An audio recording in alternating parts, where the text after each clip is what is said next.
Speed of transverse wave along a stretched string भनेको छ। सबभन्दा पहिला त हामीले यो डायग्रामलाई बुझ्नु जरुरी छ है त। पहिला डायग्रामलाई बुझौँ।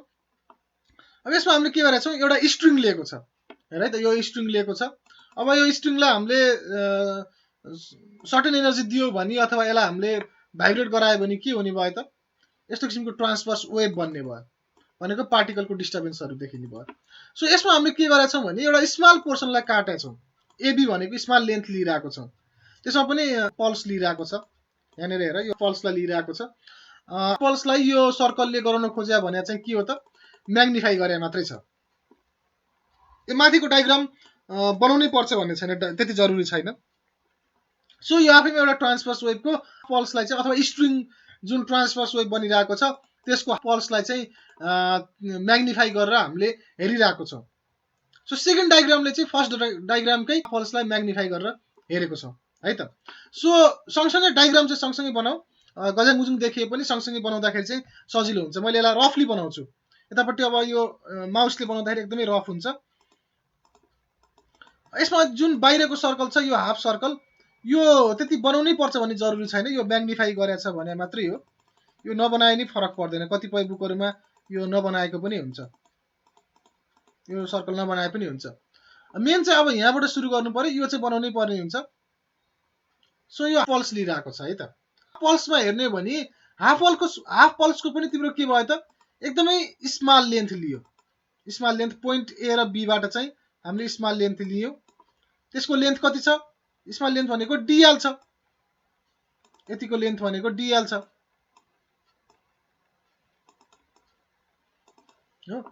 अब अर्को कुरा चाहिँ के छ भने यो सी भनेको चाहिँ रेडियस अफ कर्वेचर हो।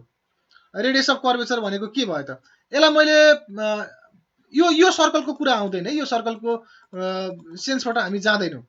यसलाई हामीले रेडियस अफ कर्वेचर, यो कर्वलाई हामीले प्रड्युस गर्यो भने, यसलाई प्रड्युस गर्दै गयो भने के बन्छ, सर्कल बन्छ।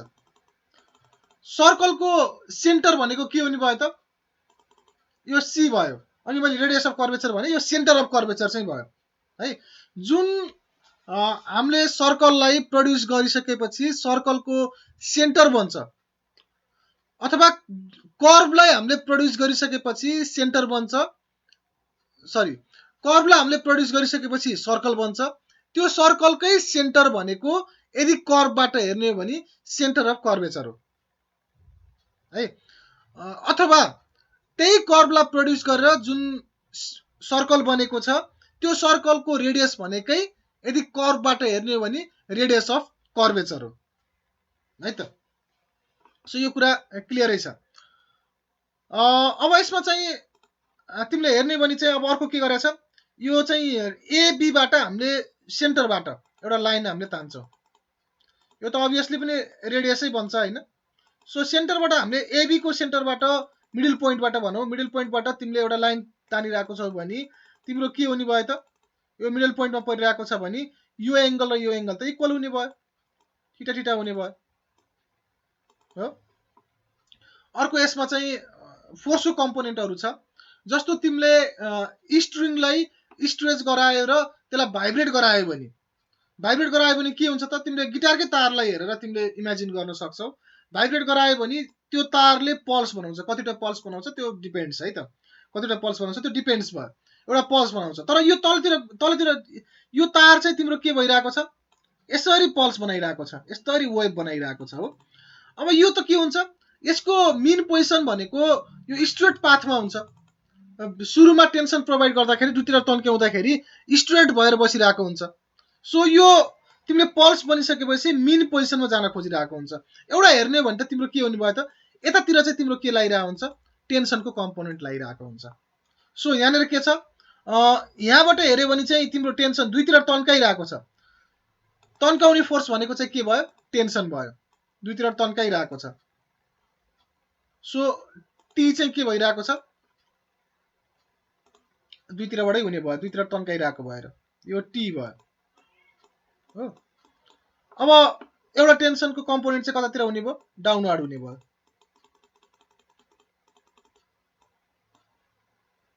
डाइरेक्टली डाउनवार्ड फेस छ। अब हेर त, अब हेर्दाखेरि यो लाइन र यो लाइन र तिम्रो यो लाइन के छ प्यारलल छ अथवा यो लाइन पनि प्यारलल छ यो तीनटा लाइन चाहिँ प्यारलल छ हो भनेपछि अब यो एंगल भनेको चाहिँ के हुने भयो त यहाँबाट हामीले लाइन तानिरहेको छौं यो एंगल भनेको चाहिँ र यो एंगल अल्टरनेट एंगल छ सो एंगल के हुने भयो इक्वल हुने भयो थीटा हुने भयो यहाँ पनि थीटा हुने भयो ल हामीले यहाँनिर टी गरौँ है त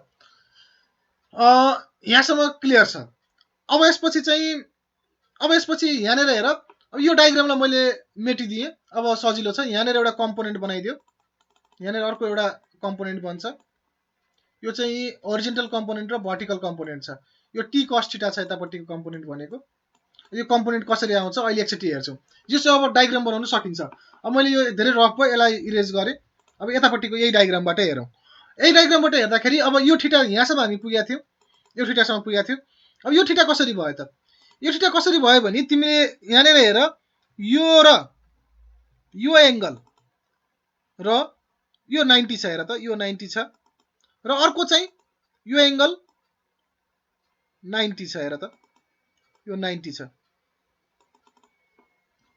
सो यो दुईटैको लागि कमन एंगल भनेको यो छ कमन एंगल यो छ रिमेनिङ यो थीटा छ भने त के हुने भयो त यो पनि थीटा हुने भयो सो त्यसरी त्यो चाहिँ क्लियरली थीटा देखियो अब यो थीटा छ भने यो पनि थीटा हुने भयो यताको जसरी नै यति पार्ट चाहिँ हामीले सबै कुरा क्लियर भयो एंगल कसरी आएको छ भन्ने कुरा अब कम्पोनेन्टको कुरा आउँछ अब यहाँनिर हेर हामीले कम्पोनेन्ट रिजल्भ गर्दाखेरि तिम्रो यो के छ यो डाउनवर्ड फेस छ यो यतापट्टि फेस छ सो यतापट्टि पनि हामीले डाउनवर्डै गराउँछौँ डाउनवर्ड गराउँदाखेरि यो 90 छ भने यो पनि के हुने भयो 90 नै हुने भयो यता पनि 90 नै हुने भयो सो यसलाई मैले फेरि बनाएँ यति मात्रै बनाएँ यो 90 छ यहाँ 90 छ हो सो हामीले थाहा पाउनु पर्ने यो कम्पोनेन्ट हामीलाई नोन छैन अहिलेसम्म टी चाहिँ हामीलाई थाहा छ यतापट्टि टेन्सन यो डिरेक्सनमा लागिरहेको छ सो हामीले यहाँ टी कस थीटा फाइन्डिङ गर्दैछौँ त्यति थाहा पायो भने टी कस थीटा आइहाल्छ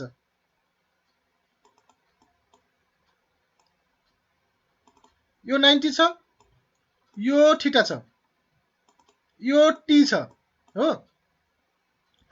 यो चाहिँ यतापट्टिको कम्पोनेन्ट भनेको बी आयो यो चाहिँ सो यो बी र टी लाई कभर अप गर्ने भनेको के हो कस एंगलले कस थीटा इक्वल्स टु के हुने भयो त बी बाई टी हुने भयो बी बाई एच हुने भयो बी बाई टी हुने भयो सो बी इक्वल्स टु के हुने भयो त टी कस थीटा हुने भयो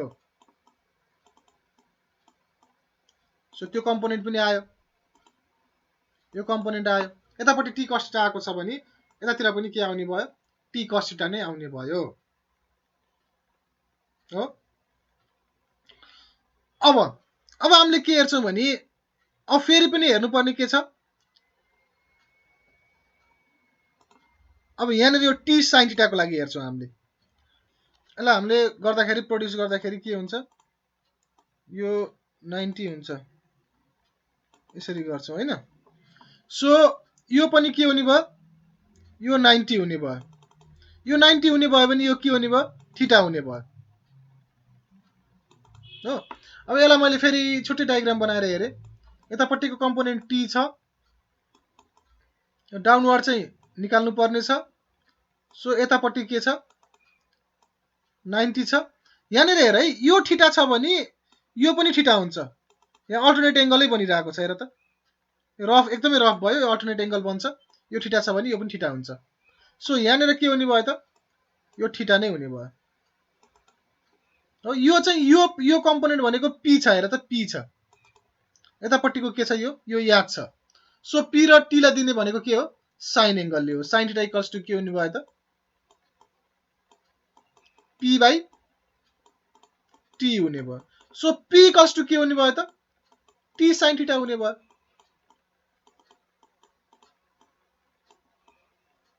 सो फाइनली यतापट्टिको कम्पोनेन्ट पनि आयो सो यता टी साइन थीटा छ भने यतापट्टि पनि टी साइन थीटा नै हुने भयो सो यसरी डायग्राम चाहिँ कम्प्लिट हुन्छ यो क्लियर छ यो कुरा चाहिँ है अब यसमा हामीले ल्याङ्ग्वेज हेरौं ल्याङ्ग्वेज हेर्दाखेरि के छ consider a small segment AB of pulse of radius के भने एबी पल्स हामीले सानो लियौं यसको रेडियस चाहिँ के छ अथवा pulse of radius of curvature भन्दा पनि हुन्छ। रेडियस अफ कर्वेचर भनेको के छ, आर छ भनेको यो आर हुने भयो, यो तीनटै आर आर हुने भयो हो। which makes angle theta at the center O। यहाँनिर चाहिँ सेन्टर O भन्दा पनि यो सेन्टर C भन्दाखेरि हुन्छ, हामीले C लिइरहेको छौँ, अथवा यसलाई हामीले O गराउनु पर्यो, कि यसलाई O गराउनु पर्यो कि यसलाई C गराउनु पर्यो है त। ठिकै छ। Horizontal and vertical components of tension T at A and B are के हुने भयो त, होरिजेन्टल र भर्टिकल कम्पोनेन्ट भनेको at point A and B के हुने भयो त, T cos theta and T sin theta respectively. Horizontal component भनेको T cos theta, vertical component भनेको T sin थीटा। अब हेर यो T cos थीटा भनेको इक्वल छ, T cos थीटा को कम्पोनेन्ट भनेको इक्वल छ, र अर्को के छ, अपोजिट डिरेक्सनमा छ। इक्वल पनि छ अपोजिट डिरेक्सनमा पनि छ भनेपछि के हुने भयो, क्यान्सल इच अदर हुने भयो हो। सो होरिजेन्टल कम्पोनेन्टले चाहिँ स्ट्रिङमा एक्ट नगरेको जस्तो देखियो। Hence we can say that no horizontal force along the direction of propagation will be experienced by the part of the string. Horizontal component चाहिँ एक्ट गर्ने भएन। अर्को चाहिँ T sin theta towards centre gives resultant tension and gives oscillation हो। यो के छ, यो तलतिर तान्ने छ, फेरि के हुन्छ, रिटर्न ब्याक हुन्छ। सो एक्ट गर्ने भनेको T sin थीटाले हो, त्यो भनेको भर्टिकल कम्पोनेन्टले, र जसको कारणले गर्दाखेरि के हुने हो, रिस्टोरिङ फोर्स चाहिँ जेनेरेट हुने हो कि हैन। T sin थीटा को कारणले गर्दाखेरि यतातिर भइरहेको छ, यही कारणले गर्दाखेरि के हुने भयो, रिस्टोरिङ फोर्स हुने भयो, अपवार्ड आउने भयो। सो रिस्टोरिङ फोर्स भनेको के आयो त, रिस्टोरिङ फोर्स भनेको चाहिँ 2T sin theta. 2T sin theta किन भयो, sin थीटा को कम्पोनेन्ट भनेको दुई साइडमै लागिरहेको छ, पोइन्ट A मा पनि लागिरहेको छ, पोइन्ट B मा पनि लागिरहेको छ। सो दुईटालाई एडिसन गर्दाखेरि 2T sin थीटा हुने भयो। सो एंगल थीटा त धेरै small, theta is very small, so sin theta is nearly equal to theta. अब एंगल स्मल हुँदाखेरि sin theta is nearly equal to theta किन भनिन्छ भन्ने कुरा चाहिँ मैले यो कम्पाउन्ड पेन्डुलमको डेरिभेसन गर्दाखेरि नै क्लियर गरेको थिएँ है। यदि कसरी आएको छ भन्ने कुरा त्यो क्लासमा थिएन भने कम्पाउन्ड पेन्डुलममा गएर हेर्न सक्छौ, मैले त्यो युट्युबमा छ है त। So F R equals to 2T theta यो हुने भयो, किनकि 2T sin थीटा थियो, थीटा स्मल हुँदाखेरि sin theta is nearly equals to theta भयो। Let length of the segment AB is DL। AB को लेन्थलाई हामीले के गर्यो, DL मान्यो। ठीक छ, यो पनि त्यति गाह्रो कुरा भएन। सो 2 थीटा इक्वल्स टु के हुने भयो त, DL बाइ R। अब हेर आर्क लेन्थको फर्मुला के हुन्छ, अथवा आर्क एंगलको फर्मुला के हुन्छ त, यो पनि मैले कसरी आएको छ भनेर एक्सप्लेन गरिसकेको छु है त। यो पनि त्यही कम्पाउन्ड पेन्डुलमकै डेरिभेसनमा मैले एक्सप्लेन गरेको छु। थीटा इक्वल्स टु के हुन्छ, यदि यो लेन्थ L छ र यसको रेडियस R छ भने थीटा इक्वल्स टु के हुन्छ त, L बाइ R हुन्छ हो। यसमा त के छ, अब यो आर्क लेन्थको लागि चाहिँ AB भनेको आर्क लेन्थ छ, सो यसको लागि चाहिँ के हुने भयो त, आर्क एंगल भनेको 2 थीटा हुने भयो। सो 2 थीटा इक्वल्स टु के हुने भयो त, आर्क लेन्थ भनेको DL छ र यसको रेडियस भनेको चाहिँ R छ। डायग्राममा नभए पनि यसको रेडियस R हो। So 2 theta equals to DL by R भयो, where R is the radius of curvature भनेको छ। सो इक्वेसन 1 बिकम्स के हुने भयो त, यही 2 थीटा को भ्यालु हामीले इक्वेसन 1 मा हाल्दिन्छौँ। इक्वेसन 1 मा हाल्दाखेरि के हुने भयो, 2 थीटा भनेको DL बाइ R छ। सो 2 थीटा भनेको चाहिँ DL बाइ R भयो, T यहाँनिर बाँकी रह्यो। So T dot DL by R आयो यहाँनिर।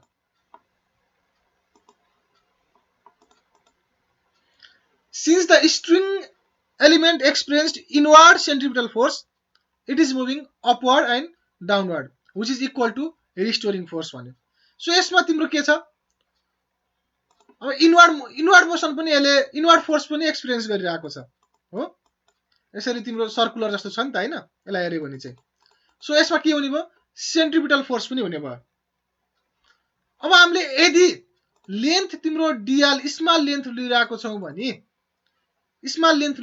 छौ भने मास पनि के हुने भयो स्मलै हुने भयो सो त्यसको लागि हामीले के गर्छौं त डीएम गर्छौं फर डिएल लेन्थ मास पनि के हुने भयो डीएम हुने भयो सेन्टिमिटल फोर्सको फर्मुला के थियो FC equals to MV square by R थियो एमबी स्क्वायर बाइ आर थियो भी त भी नै रहने भयो रेडियस आर नै रहने भयो एम को ठाउँमा खाली के आउने भयो DM V square by R आउने भयो स्मल लेन्थ लिएको हुनाले सो हामीले के हुनु भयो त एफ आर इक्वल्स टु के हुनु पर्यो त एफसी हुनु पर्यो so F R equals to FC हुँदाखेरि यो स्टेप चाहिँ यदि लेखिरहेको छ भने एउटा स्टेप थप्दा हुन्छ है so TDL by R equals to DMV square by R दुईटा इक्वल भयो यसमा क्लियर छ अब त्यसपछि त्यसैलाई मैले फेरि रिपिट गरे TDL by R equals to DMV square by R R र आर त क्यान्सल हुन्छ आर र आर क्यान्सल हुन्छ ल ठिकै छ त्यो भन्दा पहिला हामीले के बुझौं भने डेन्सिटी भनेको के हो डेन्सिटी भनेको बेसिकली हामीले के बुझ्या हुन्छौं मास अपन भोल्युम भनेर पढाएको थियौं यो 9 10 मै पढेको कुरा हो धेरैलाई डेन्सिटी भनेर सोध्यो भने मास अपन भोल्युम नै भन्छ है तर डेन्सिटी भनेर कसैले सोध्यो भने के को डेन्सिटी भनेर क्वेशन रेज गर्नुपर्छ क्या खासमा चाहिँ डेन्सिटी जेको पनि हुन सक्यो नि मास अपन भोल्युम भनेर आन्सर भन्यो भने हामी एकदमै कन्फाइन्ड भयो एउटै कुरामा मात्रै कन्जेस्टेड भयो हामी चाहिँ खास डेन्सिटी भन्ने क्वेशन सोध्यो भने डेन्सिटी भन्ने क्वेशन भनेको आफैमा इन्कम्प्लिट हो डेन्सिटी भनेको एनर्जी डेन्सिटी हुन सक्यो तिम्रो चार्ज डेन्सिटी हुन सक्यो करेन्ट डेन्सिटी हुन सक्यो इभन पपुलेसन डेन्सिटी हुन सक्यो हो अर्को चाहिँ मास डेन्सिटी पनि हुन सक्यो हामीले भनेको चाहिँ मास डेन्सिटी थियो हामीले मास अपन भोल्युम भन्छौं भने त्यो मास डेन्सिटी हो अब डेन्सिटी पनि केमा हेर्ने त डिफरेन्ट कुराहरु डिफरेन्टमा हेरिन्छ कहिले भोल्युममा हेर्न सकिन्छ एरियामा यदि 2 डाइमेन्सनल छ भने एरियामा सरफेसमा हेर्न सकिन्छ 1 डाइमेन्सनल छ भने लेन्थमा हेर्न सकिन्छ 3 डाइमेन्सनल छ भने चाहिँ भोल्युममा हेर्न सकिन्छ सो यदि कम्प्लिटली भन्ने भने मास भोल्युमेट्रिक मास डेन्सिटी अथवा लिनियर मास डेन्सिटी यहाँ तलतिर के आउने भयो त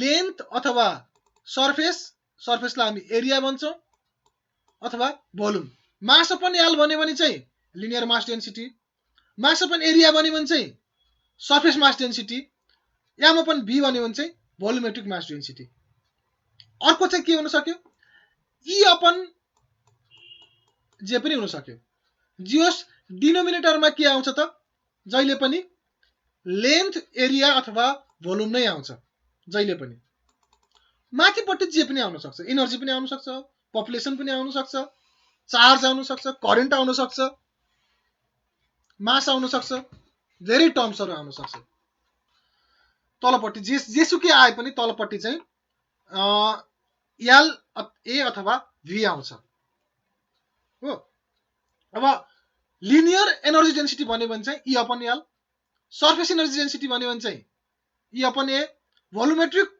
एनर्जी डेन्सिटी भन्यो भने E upon B linear charge density भन्यो भने Q upon L surface charge density भन्यो भने क्यू अपन ए त्यसरी आउँछ सो अब हामीले यसमा स्ट्रेच्ड स्ट्रिङ भनिरहेको छौं स्ट्रेच स्ट्रिङ भनिरहेको छौं भने लेन्थ लिइरहेको छौं हो लेन्थ लिइरहेको छौं भनेपछि यसमा के आउने भयो त लिनियर मास डेन्सिटी आउने भयो हामीले स्ट्रिङ लिइरहेको केसमा चाहिँ यसलाई हामीले 1 डाइमेन्सनल मानिरहेको छौं हो सो लिनियर मास डेन्सिटी भनेको के हो त अब यसलाई नोटेसन दिँदाखेरि चाहिँ म्युले गरिरहेको छ यहाँनेर म्युले गरिरहेको छ म्युले गरेको केसमा चाहिँ के हुने mu equals to linear mass density भनेको छ भने डीएम बाइ के हुने भयो त डीएल हुने भयो डीएम अपन डीएल हुने भयो सो अब यदि एम को टर्म्समा लेन्थ को टर्म्समा हाल्ने हो भने चाहिँ डीएम इक्वल्स टु के हुने भयो त म्यु डीएल हुने भयो मासलाई हामीले के भन्न सक्यौं त डेन्सिटी इन्टु लेन्थ पनि भन्न सक्यौं सो यहाँनेर के आयो त डीएम इक्वल्स टु म्यु डीएल आयो अब हामीले के गर्छौं यसको भ्यालु लगेर dm को भ्यालु लगेर माथि लगेर राखिदिन्छ। r यहाँ पहिले काटेको भए पनि फरक पर्दैन थियो, यहाँ काटेको छैन। सो अब यहाँ हेर dm को भ्यालु लगेर माथि लगेर राखियो, त्यो गर्दाखेरि के हुने भयो, dl र dl काटियो, r र r काटियो। सो बाँकी रह्यो के त, t equals to mu v square रह्यो। हामीले निकाल्नु पर्ने के थियो त, speed of transverse wave along a stretch string भनेर निकाल्नु पर्ने थियो। त्यो भनेको v निकाल्नु पर्ने थियो। v निकाल्नको लागि के गर्नु पर्यो, v equals to root under t by mu. t भनेको के हो त, t भनेको चाहिँ टेन्सन इन द स्ट्रिङ र म्यु भनेको linear mass density of string. This is the required expression. So यो mode of vibration in stretch string भनेर हामीले पढ्छौँ है त। त्यसको लागि चाहिँ mode of vibration in stretch string भनेर पढ्दैछौँ। त्यसमा fundamental mode of vibration, second mode of vibration त्यसरी जान्छ। सो फन्डामेन्टल भनेको चाहिँ तिम्रो फर्स्ट हार्मोनिक भन्छ र सेकेन्ड हार्मोनिक भनेको चाहिँ त्यसलाई हामीले फर्स्ट ओभरटोन भन्न मिल्छ, थर्ड हार्मोनिक भनेको चाहिँ सेकेन्ड ओभरटोन भन्न मिल्छ। सो यो जसरी पनि सोध्न सक्छ। सबभन्दा पहिला के बुझौँ भने फन्डामेन्टलको केसमा बुझौँ। जस्तो तिमीले स्ट्रिङलाई अब अथवा के बुझ भने डोरीलाई भन्यो भने सबभन्दा सजिलो, दुईतिरबाट तिमीले डोरी समातिरहेको छौ, डोरीलाई समात्दाखेरि तिमीले याद गरेको छ होला, कतिले जना ट्राई गरेको छ होला, दुईटा डोरीलाई चाहिँ दुईतिरबाट समातेर डोरीलाई झट्क्याउँदाखेरि त्यो बीचमा चाहिँ वेभ त ट्रान्सभर्स वेभै बन्छ, हो किन? कतिवटा बनाउने भन्ने कुरा तिमीले त्यहाँ कसरी एनर्जी ब्यालेन्स गरेर अथवा फोर्स ब्यालेन्स गरेर लगाइरहेको छौ त्यसमा डिपेन्ड गर्ने भयो। त्यो होल डोरीलाई नै तिमीले हाफ पल्स मात्रै पनि बनाउन सक्छौ, यस्तो मात्रै पनि बनाउन सक्छौ। त्यो तिम्रो स्किलमा डिपेन्ड गर्ने भयो हो, यदि तिमीले नै गरिरहेको छौ भने। होइन भने तिमीले के पनि गर्न सक्छौ, होइन म एउटा कम्प्लिट साइकल बनाउँछु, यस्तो बनाउन पनि सक्छौ हो। होइन म एउटा complete cycle plus half cycle पनि बनाउन चाहन्छु, यस्तो पनि बनाउन सक्छौ। डिपेन्ड्स यो चाहिँ तिम्रो स्किलमा हो। यो भनेको चाहिँ यो फर्स्ट सेकेन्ड थर्ड, यो भनेको फन्डामेन्टल मोड अफ भाइब्रेसन, यो चाहिँ फन्डामेन्टल मोड अफ भाइब्रेसन।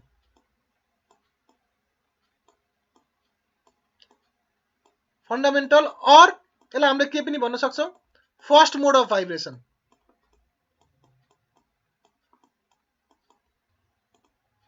एकदम रफ भयो। सेकेन्ड चाहिँ के भयो त, यो second mode of vibration, second mode of vibration है, मैले यहाँ लेखेँ। यो चाहिँ थर्ड मोड अफ भाइब्रेसन। अब फर्स्ट मोडमा तिमीले एउटा सिङ्गो डोरीलाई दुईतिर समातेर झट्काउँदाखेरि वेभलेन्थ कति बनायो त, जम्मा हाफ मात्रै बनायो। डोरीको होल लेन्थलाई तिमीले जम्मा के गर्यौ त, डोरीको लेन्थ कति हो, याल हो, अथवा स्ट्रिङको भनौँ, यो स्ट्रिङको केसमा मैले इक्जाम्पल दिँदाखेरि डोरी भनिरहेको छु। याललाई के गरायो, हाफ बनायो। अब यहाँ के गर्यो, याललाई तिमीले के बनायो, ल्याम्डा बनायो। होल लेन्थलाई चाहिँ के बनायो, ल्याम्डा बनायो। यहाँ के गर्यो त, होल याललाई चाहिँ तिमीले के गर्यो त, 3 ल्याम्डा बाइ 2 बनायो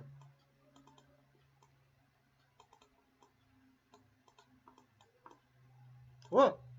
सो यो केसमा चाहिँ याल इक्वल्स टु ल्याम्डा बाइ 2 भयो।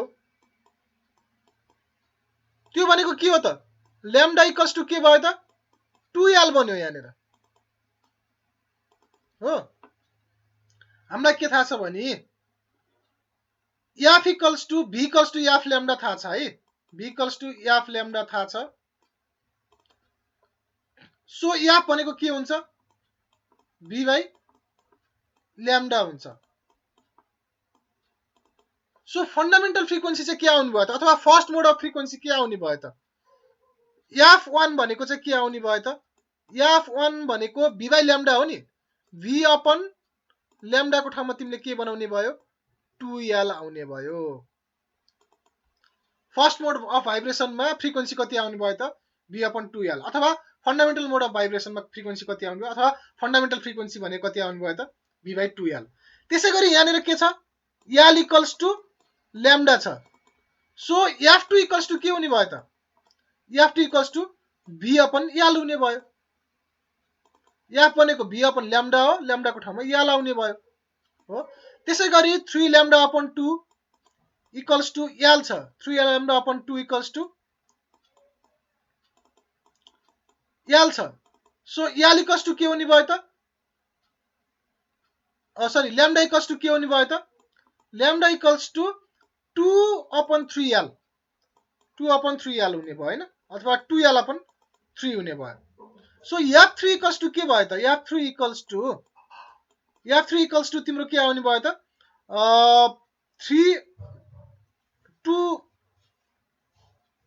3 अपन 3V अपन 2L आउने भयो यहाँनिर हेर्यो भने। त्यसै गरी हामी F4 F5 F6 सम्म जान्छौँ, सबै निकालेर हेर्छौँ हो। निकाल्दाखेरि त्यसै गर्दै गर्दै जाँदाखेरि हाम्रो FN सम्म निकाल्छौँ। त्यसै गरी FN सम्म निकाल्छौँ। FN सम्म निकाल्दाखेरि के आउँदो रहेछ त भन्ने कुरा अब हामीले के गर्छौँ यहाँबाट हेर्छौँ। जस्तो F1 equals to V upon 2L छ हो। यहाँनिर हामीले 1 लेख्न पायौँ कि पाएनौँ? पायौँ। यसमा 1V अपन 2L गर्न पायौँ। त्यसै गरी यसलाई 2V अपन 2L हुनुपर्छ है। यहाँनिर L कै टर्म्समा लेख्छौँ हामीले। 2V अपन 2L भयो हो। यहाँ 3V अपन 2L भयो। यहाँ तीनटैमा कन्स्टेन्ट आएको टर्म्स चाहिँ के छ त? तीनटैमा के टर्म्स कन्स्टेन्ट आएको छ? V अपन 2L चाहिँ कन्स्टेन्ट आइरहेको छ। तीनटैमा V अपन 2L कन्स्टेन्ट आइरहेको छ। V अपन 2L चाहिँ कन्स्टेन्ट छ। सो FN भनेको FN मा पनि तिम्रो V अपन 2L त कन्स्टेन्ट आउने भयो हो। सो चेन्जेबल टर्म्स भनेको 1 2 3 भनेपछि के आइरहेको छ? इन्टिजर आइरहेको छ, n आइरहेको छ हो। त्यो भनेको FN equals to NV upon 2L where n equals to के हुँदो रहेछ त? 1 2 3 4 हुँदै जाँदो रहेछ। तिमीले फिफ्थ मोड अफ भाइब्रेसनमा फ्रिक्वेन्सी निकाल्न पर्यो भने के हुने भयो त? FN equals to NV upon 2L कै फर्मुला युज गरेर फिफ्थ मोडको निकाल्न मिल्यो। F5 भनेको के हुँदो रहेछ? 5V अपन 2L हुँदो रहेछ। So this formula is very much important. यसमा हामीलाई T दिएको छ, लेन्थ अफ द ब्रिजेस दिएको छ, 80 cm दिएको छ। A 10 meter sample of that wire has mass 2.2 gram दिएको छ। Determine the speed of transverse wave on the wire and the frequency of fundamental। यहाँ हामीलाई F1 निकाल्न भन्यो। अर्को हामीलाई के निकाल्न भनेको छ? ट्रान्सभर्स वेभको स्पिड भनेको छ। यो 2017 मा सोधेको क्वेशन हो।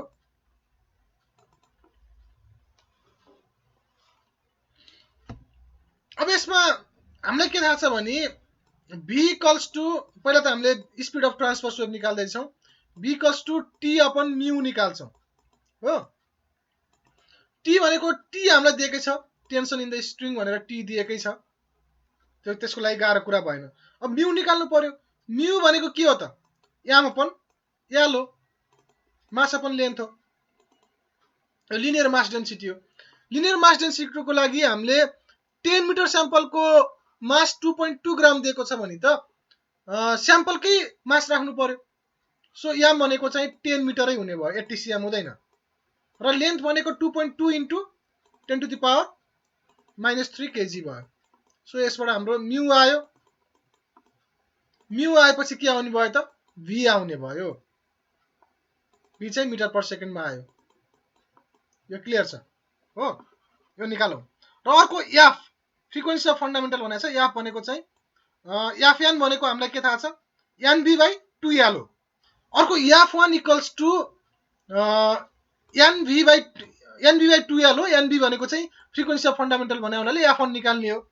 सो के हुने भयो त? V अपन 2L हुने भयो। V हामीले माथि निकालेका छौं, यही निकालेका छौं। 2L भनेको चाहिँ 80 cm।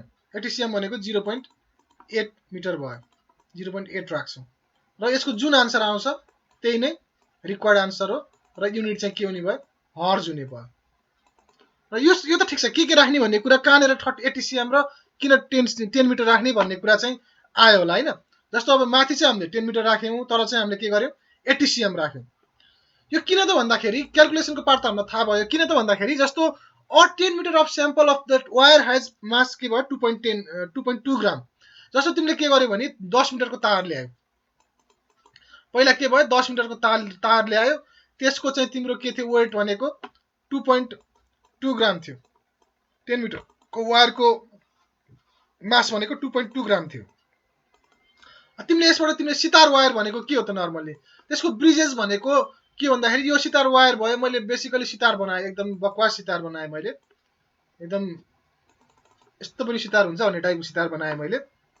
र ठीक छ 10 मिटरको स्याम्पल लिएको छौ भने त्यो 10 मिटरको स्याम्पलको 2.2 ग्राम थियो हो। त्यसको ब्रिजमा युज भएको चाहिँ ब्रिजमा युज भएको कति हो त 10 मिटरलाई तिमीले काट्यो होला, टुक्रायो होला, अथवा तिमीलाई चाहिने जति यसको ब्रिजको लेन्थ चाहिँ मानौ 1 मिटर मात्रै थियो होला हैन। तिमीले के गर्यौ यसबाट 2 मिटर काट्यौ, 10 मिटर स्याम्पलबाट 2 मिटर काट्यौ हो कि हैन। 2 मिटर काटेर के गर्यौ 1 मिटर चाहिँ बीचमा युज भयो हो, अरु चाहिँ यहाँनेर र्याप गर्यो होला अलिकति, यहाँनेर अलिकति घुमाउनु पनि पर्यो, अलिकति घुमाउनु पनि पर्यो। सो टेन्सन लागेको खासमा कतिमा मात्रै भयो त 80 cm। अझ मैले यहाँ 1 मिटर भने यो ब्रिजको तिम्रो लेन्थ भनेको 80 cm रहेछ हो। 80 cm मात्र तिमीले ब्रिजमा युज गरेका छौ, अरु त बाँकी युज गर्यो या गरेन थाहा भएन। तिमीले के भयो 10 मिटरबाट 1 मिटर निकाल्यो होला तार, 1 मिटर मध्ये बाँकी 10 cm यतातिर घुमायो होला, 10 cm यतातिर घुमायो होला। इनफ्याक्ट तिम्रो टेन्सन लाग्ने भने कतिमा हुने भयो त 80 cm मा मात्रै हुने भयो। सो फ्रिक्वेन्सी निकाल्दा हामीले 80 cm गर्यौं। तिम्रो डेन्सिटी निकाल्दाखेरि लिनियर मास डेन्सिटी निकाल्दाखेरि त लिनियर डेन्सिटी मास डेन्सिटी निकाल्दाखेरि त जति तिमीले लेन्थको जति तिम्रो लेन्थको चाहिँ तिम्रो स्याम्पलको चाहिँ मास दिएको छ त्यसलाई नै युज गर्नु पर्यो। त्यसैले हामीले म्यू निकाल्दाखेरि चाहिँ यो युज गरेका छौं फ्रिक्वेन्सीको लागि। त जतिमा टेन्सन युज भएको छ त्यति हुने भयो हैन। म यति 80 cm मै युज गर्छु नि त भन्ने लाग्छ भने के गर 10 मिटरको 2.2 ग्राम हो भने 80 cm को मास कति हुन्छ त्यो निकाल अनि म्यू निकाल।